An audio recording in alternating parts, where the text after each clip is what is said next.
सुती शिव जी बेल की पतैया त गौरा रानी पूछेली हो। सुती शिव जी बेल की पतैया त गौरा रानी पूछेली हो।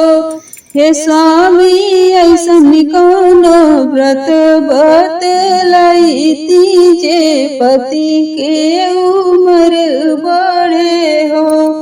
हे स्वामी ऐसन कौनो व्रत बतलाइती जैसे पति के उम्र बढ़े हो। हे शिव जी व्रत करे सुहागिनी नारी सुलहो सिंगार कैके है। हे स्वामी व्रत करे सुहागिनी नारी सुलहो सिंगार कैके हो। हसी बात कहिले महादेव सुना हो गौरा रानी हो। हसी बात कहिले महादेव सुना हो गौरा रानी हो। हे रानी तीज के व्रत बड़ी पावन पति की उमर खातिर सेनुराय मरे खाते हो। हे गौरा तीज के व्रत बड़ी पावन पति की उमर खातिर सेनुराय मरे खातिर हो। निर्जल रही निराहार जे भी तीज के व्रत भूखी शिवलिंग के पूजा करी हो। हे गौरा जन्म जन्म हवातिन रही है सेनुराय मर रही हो।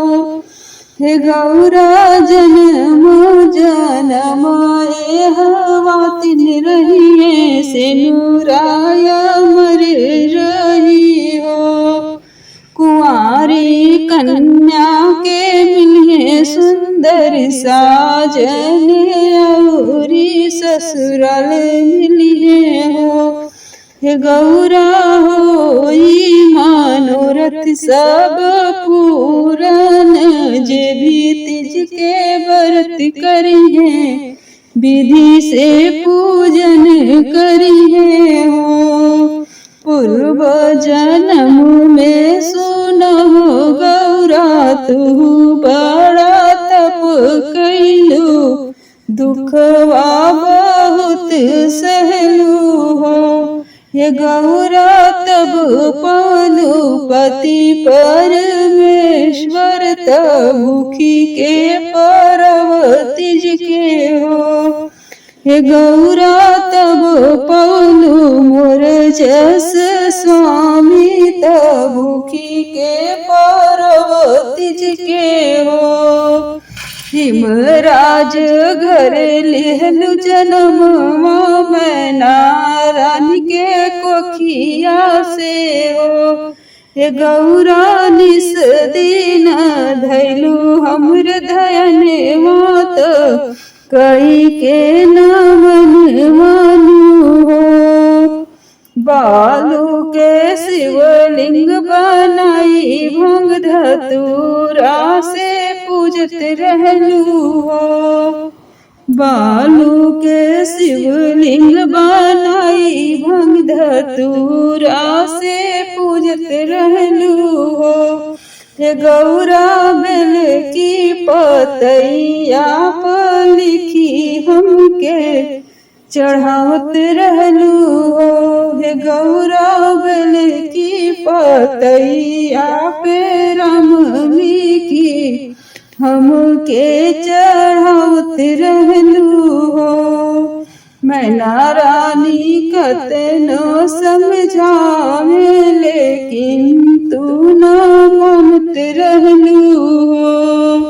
हे गौरा छोड़ी दिहलु महल के सुखवा, जंगल में बसेर लिहलु हो। हे गौरा छोड़ी दिहलु महल के सुखवा, तू जंगल में बसेर लिहलु हो। छोड़ दिहलु महल के भोजन तपुआ पकवान छोड़लू हो। हे गौरा बनवा के पतई चबाई त बहुत तपन कैलू हो। हे गौरा बनवा के पतई चबाई त बहुत तपन कैलू हो। जेठ बैसाख के तपल धरती पर आसन लगावत रहलू हो।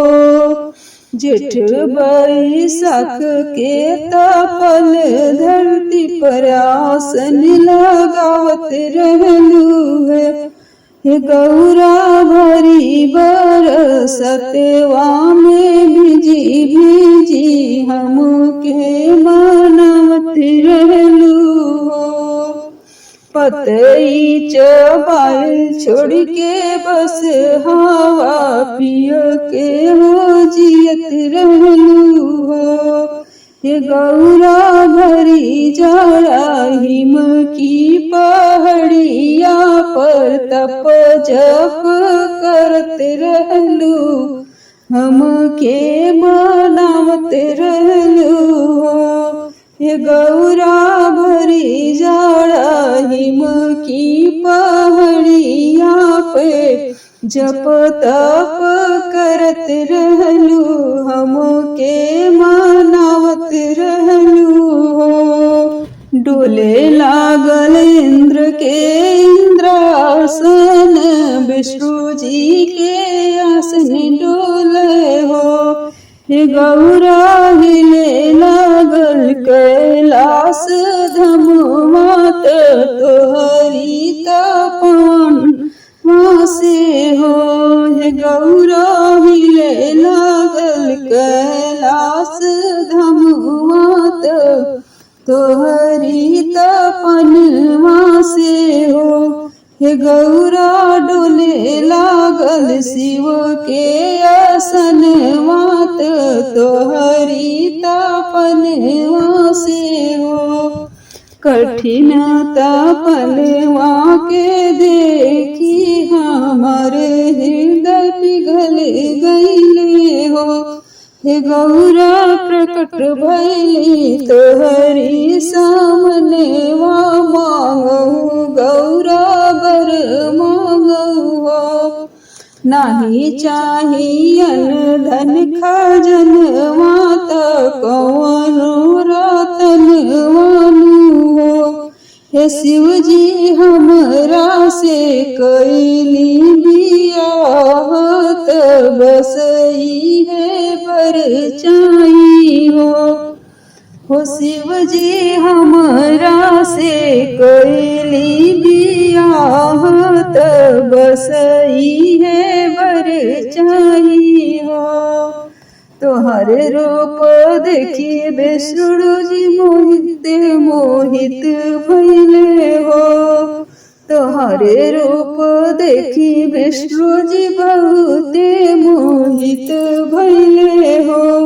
अरे नारद हाथे भेजी दिहले चिठिया, त राजा हिमराज जी के हो।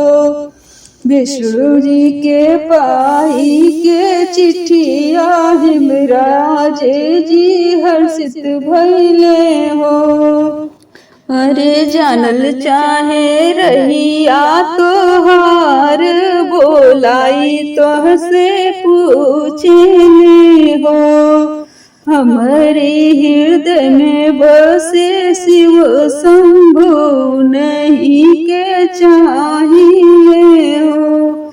हे बाबा हम करब शिव से बियाह, नाही तो बूढ़ी मरी जाइब है। हे बाबा हम करब शिव से बियाह, नाही तो बूढ़ी मरी जाइब है। गौरा के कठिन प्रण देखी हिमराज बतिया मानी गईले हो। ये गौरा भेजी दिहने न्योता हमरी पास, बारात शिव जी लेके आई त गौरा के ब्याहिले हो। हे गौरा भेजी दिहने न्योता हमरी पास, बारात शिव जी लेके आई त गौरा के ब्याहिले हो।